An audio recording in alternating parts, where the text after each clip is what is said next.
Mall was officially opened, the first new indoor mall in Omaha in 20 years.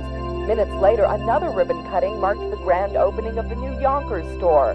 Right now, about 40 stores are open. A total of 70 are expected by Christmas, several more in the spring, and completion of a new Penny's in 1993. The mall says the future looks bright. All the research indicates that this is the ideal place for a shopping center. Looking at the demographics that were done in preliminary research, it's all right there. The location is excellent. The kind of trade area that you're in is excellent. The demographics of that trade area, so it all makes sense. Ray Greenberg agrees. He picked Oakview for his 8th jewelry store. Well, we think that Omaha is a very exciting market. It's a growing community. And actually, we had been in Omaha one time before because my brother started a store in South Omaha in the 1940s. So actually, we've come back. Shoppers are coming too. Within an hour after the opening ceremonies, the mall was packed with folks eager to check it out. This is the happiest moment of my life. I'm sorry, but I have waited for this for 2 months. Okay, I asked for the day off specifically for this. I had my outfit planned for this. This is the happiest day of my life. I'm a mall person, I'm sorry.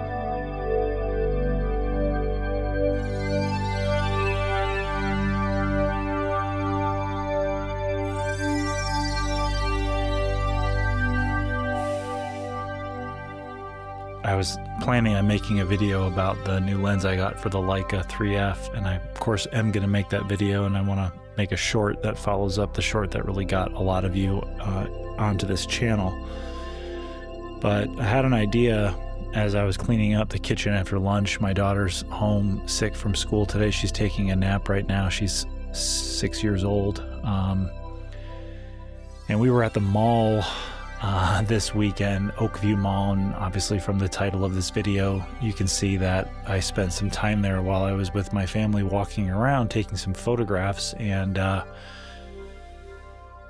brought my Digicam, but I didn't end up using it. I kept using my phone, and I did that because my thinking was just to post to some Instagram stories, and if you don't follow me on Instagram, you're more than welcome to. I'll have a link down in the description and flash my username on the screen here. But we were supposed to go up to a mall in Sioux City to start, but the weather wasn't any good, but it was okay enough to drive out to West Omaha to a mall called Oakview Mall. This is a mall that is, at least from my perspective, dying. Somehow they're keeping it open. Some of the anchor stores are gone. Dillard's, the big anchor store there, is still there while the other ones have closed. A lot of vacant spaces, and my apologies for not having video to add to this. And I don't mean to sit here and look like this is a solemn video. This is, this is sort of just the mood I'm in. It's a Tuesday afternoon. I have a lot on my plate. My studio is a total mess, as you saw from me, picking everything up and moving it to sit down. Between my multiple YouTube projects, I have videos that I feel like I need to get done, photos that need to be edited. I have one photo project that I haven't touched in 6 months, and all of this stuff just kind of weighs on you. And what I liked about being at the mall and being inspired to take photos is, what I love about photography altogether is how it pulls you into being present, and it inspires you to sort of look beyond the surface and see something else that's going on. And that's really what I wanted to talk about today. Not necessarily why I love photography and that phenomenon, but a lot of the times when I'm whoops, little remote I'm going to sell on eBay, hopefully still. But a lot of times when I'm taking these photographs and getting kind of sucked into the creative flow, this is going to sound really weird, but I feel like I'm like a medium of the place where I am. And it doesn't mean I'm hearing voices, seeing people, nothing visual. It's all emotional. And there's a rising to the surface of what a place was, what it used to be, the energy that was there, the different moments of human interaction that occurred, moments of humanity. And again, I'm not seeing anything specifically, hearing voices. I mean, if you sit there and kind of close your eyes or take in the environment, you can almost, especially as someone who's made videos and films, you can kind of hear the voices, the chatter of conversation, the footsteps, the running water from the fountains that used to be there, the elevator going up and down, the escalator going up and down, cash registers, bags rustling, all of that stuff going on in the space. And I'm just sitting there walking around this sort of husk of a place, like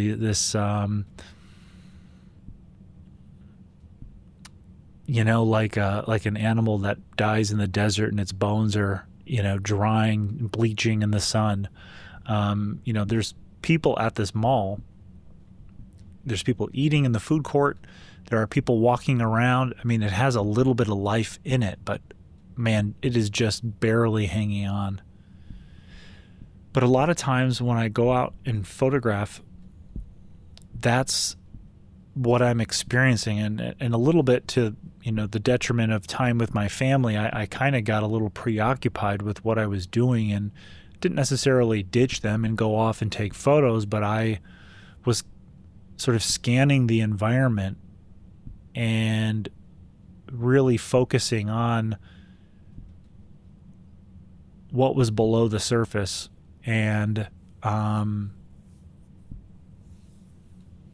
really was inspired to share it on Instagram. And if you were following me on Instagram, you would have seen 20 plus photos that I posted to my stories, and when you see somebody on Instagram with that many stories, it can be a little, I don't know, for some people it can be a little annoying. Like, okay, buddy, settle down. Like, we get it. You're at the mall. Like, but I have this intensity that happens, this sort of fixation, almost obsession that takes over me. And I just keep seeing things that speak to me.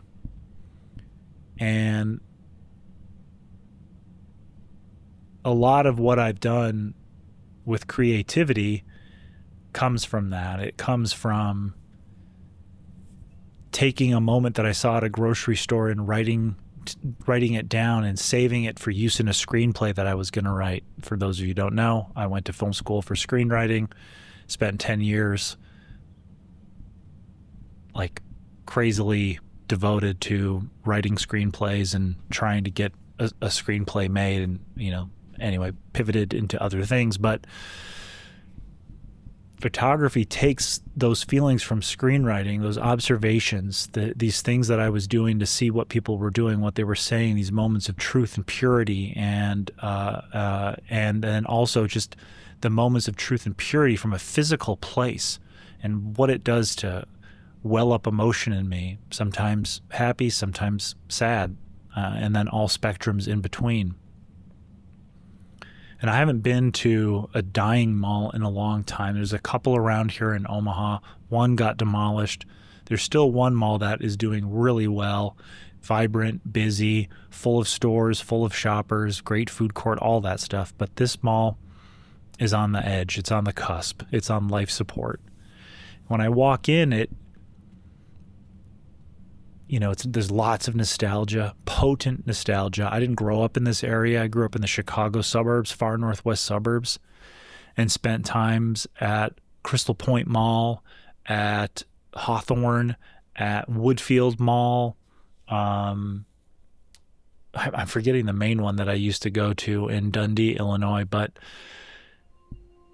this place looks like it, exactly from that time. It was built in the early 90s, and all of the flooring, the walls, the neon lights, everything just feels like you're thrown back into the early 90s. And I'm walking around this place, and I'm 14, 15 years old again. But then I'm also a 46-year-old man who is a little sad about what this used to be, and for sure what it isn't now. And what I love about always having a camera on me, whether it's my phone or a digicam or a film camera, is when those feelings happen, to be able to document what I experienced and try to capture with a photograph what that feeling was. Sometimes I go to places where I have no clue what I'm going to feel or experience. It just seems like an interesting place, or I pull over and start taking photographs, and you sort of conjure up those emotions, but in a different way. And this one obviously connected to the past, connected to the present. What's the future of this place? Is it going to survive? And I look at these photos and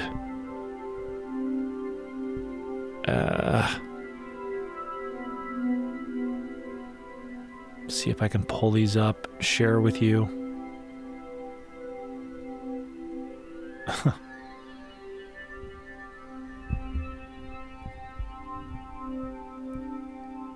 I think these, malls, there's been a lot of videos on YouTube about malls making a comeback, but then there's also a lot of videos about dead malls.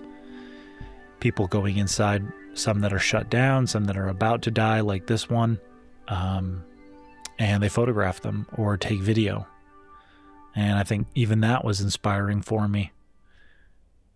What are they still putting an effort into in this mall? Plants, keeping it clean, obviously. Putting up for lease signs in empty bays.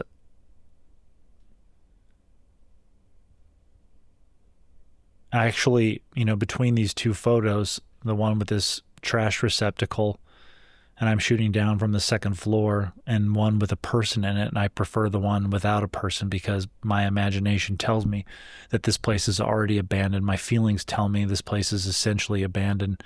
And when I see someone in the frame, it doesn't feel like it speaks to the truth of what my experience was there, or sort of the experience that I placed on the mall. You hear a lot of things about liminal spaces, and that was definitely in my mind as I walked around these places of transition between spaces. Now,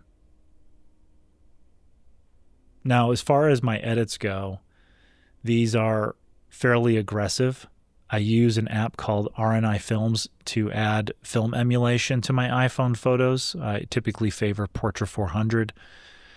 Try to reduce the strength a little bit because it can be a little bit intense with some of the color shifts that it does, especially with more sort of blue-green colors shifting into teal and red colors really getting punchy and clipping, in my opinion. But I've also added a lot of film grain, and I use this sort of vintage lens preset to distort things a little bit because I really want the photographs that I take with my iPhone and post to my Instagram stories to feel really sort of look the way a memory feels. And I think I'm going a little too far with it right now, but I'll find a balance and sort of dial it all in at some point. But a lot of these bays were empty, a little light pooling in, these, safety or sort of security cages scrolled down in front of them. I like this photo with these two people walking past the plants, but there's something about the emptiness of it that I much prefer. And just sort of like the thinking behind where things are placed, a plant receptacle next to a drinking fountain with these awesome glass tiles.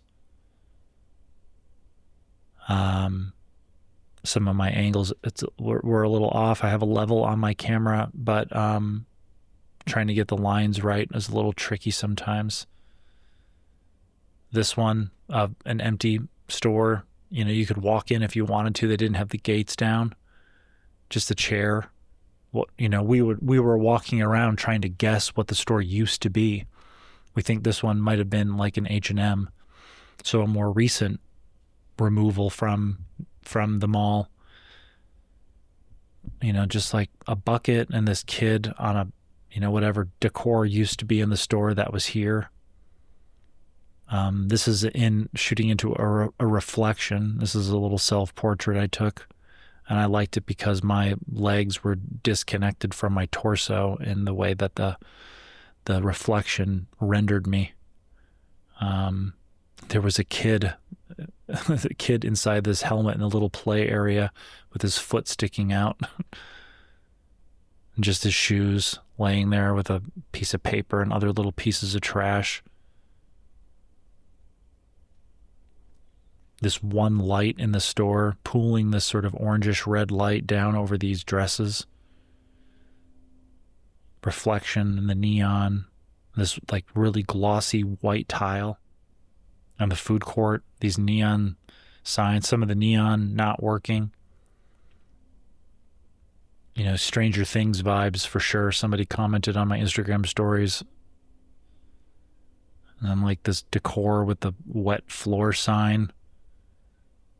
Liminal space. Outdoors. Just sort of has this brutalist feel to it, like we're in the Eastern Europe. And then someone stashed their scooter's coffee in the snow between the cars. And then just this empty, massive parking lot that back in the day was full. I bet even in winter, especially this time of year with shopping and Christmas shopping and all that, everything before Amazon and ordering online, you'd go to the mall to get all your Christmas gifts, and you'd probably do it multiple weekends to get everything taken care of.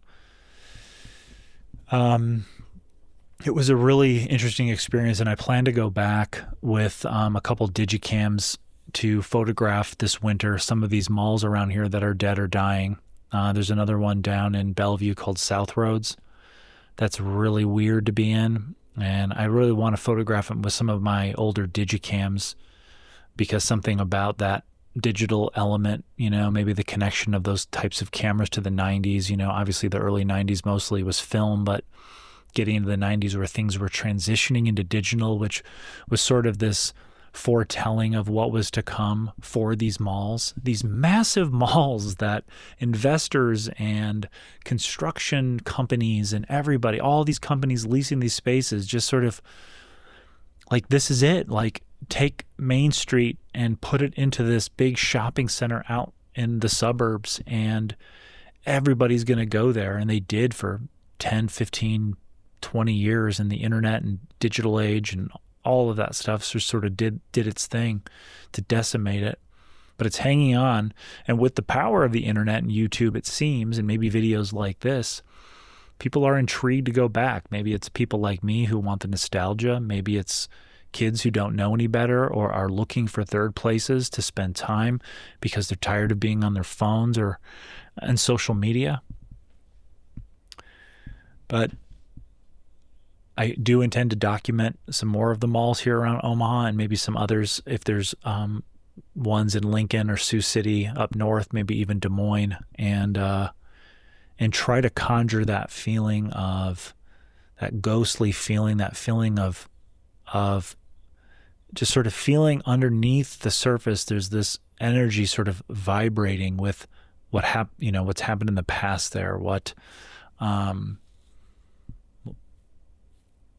all went on there for years and years and years, and seeing if that energy kind of comes through in the photos. I just had a flash of a thought. I remember when my wife and I were moving out of our apartment here before we came into this house, and so focused on packing everything up, getting everything out of the apartment, and then I took a moment to just use my phone and take a video and walk through it empty.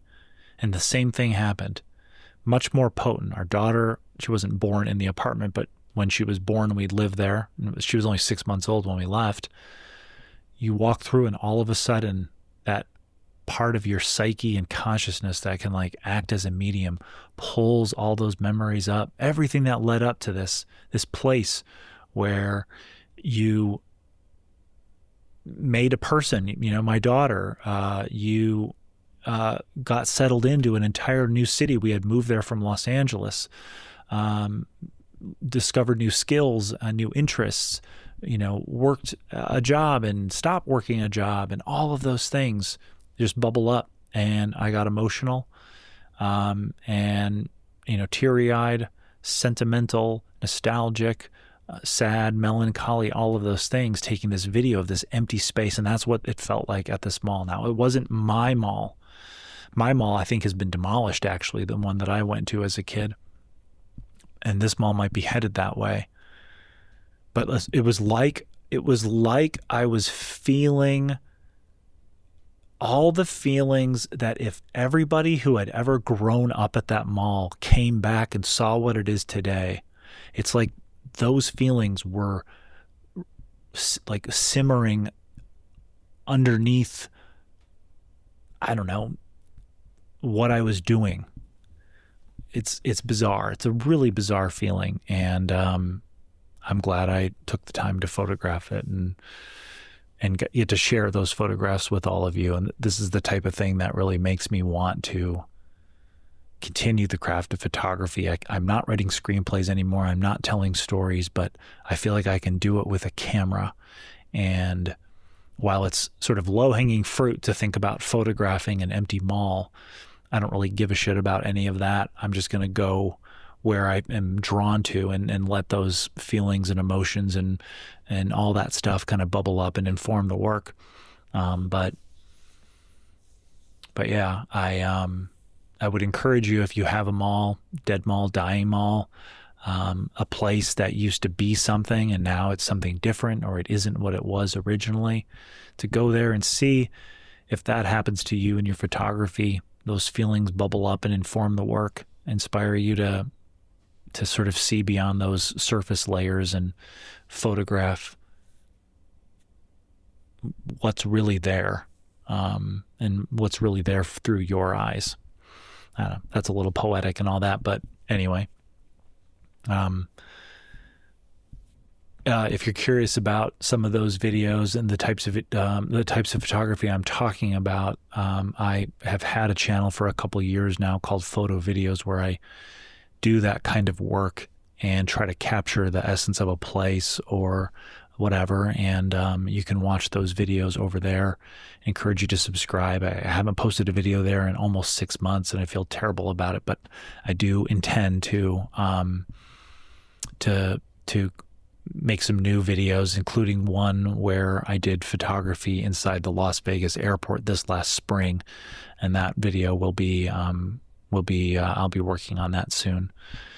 Anyway, let me know down in the comments what your thoughts are about all of that,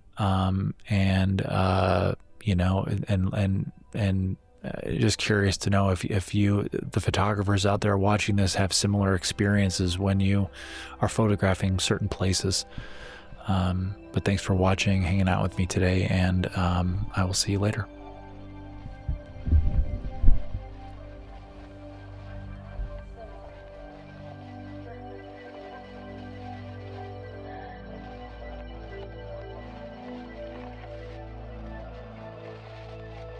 This is the happiest moment of my life. I'm sorry, but I have waited for this for 2 months. Okay, I asked for the day off specifically for this. I had my outfit planned for this. This is the happiest day of my life. I'm a mall person, I'm sorry. This is the happiest moment of my life. I'm sorry, but I have waited for this for 2 months. Okay, I asked for the day off specifically for this. I had my outfit planned for this. This is the happiest day of my life. I'm a mall person, I'm sorry. This is the happiest moment of my life. I'm sorry, but I have waited for this for 2 months. Okay, I asked for the day off specifically for this. This is the happiest moment of my life. I'm sorry, but I have waited for this for 2 months.